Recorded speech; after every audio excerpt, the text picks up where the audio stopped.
how to treat dry cough naturally at home.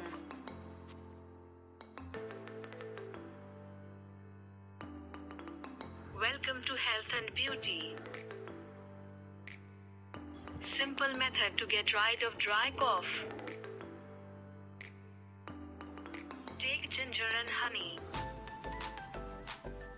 Now let's prepare the natural cough remedy. Take 1 big ginger. Peel off the ginger.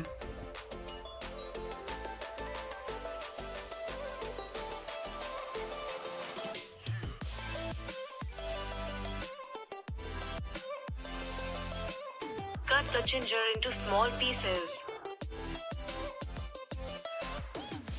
Smash the ginger.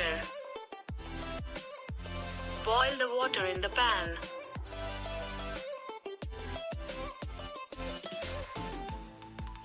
Add mashed ginger in the boiling water.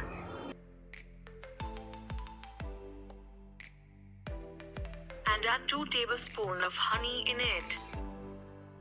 Here we go, homemade ginger cough remedy. Take 2 times a day.